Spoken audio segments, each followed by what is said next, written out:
Околу 120 виничани ги засукаа ракавите и сами се погрижија за реконструкција на спортското игралиште во ромското Маало, но и целосно го исчистија просторот во близина на истото.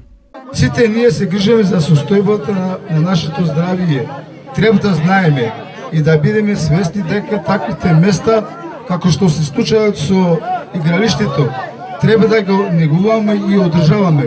Ова акција е само дел, чекор да покажеме колку сме потребни едни на друг. Акцијата траеше 2 дена и беше дел од кампањата Мрдни со прст, насловена како Чист простор за здрави луѓе. Првиот ден се однесуваше на расчистување на теренот, отстранување на оштетената мрежа и поставување на нова, поставување на шипки на постоечките стативи, фарбање на стативите и бележење на фудбалскиот терен.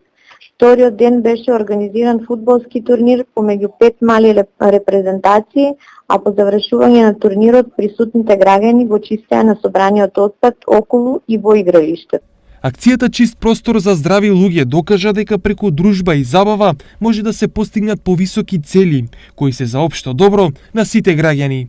Сакала да изразиме особена благодарност за граѓаните на општина Виница, кои придонесоа кон успешност на оваа акција и покажаа дека соработката со институциите е возможна и дека со желба, ентузијазам и проактивност може да се случи промената што сакаме да ја видим. Оваа акција беше поддржана од страна на невладината КХАМ од Делчево во рамки на иницијативата Мрдни со прст заедно со Ромската советодавна група Виница и има за цел да ја подигне јавната свест за различните можности кои се во доменот на секој поединец, како и да се понудат идеи за придонес кон специфични активности во рамки на заедницата во кои граѓаните може да се вклучат индивидуално, но и колективно.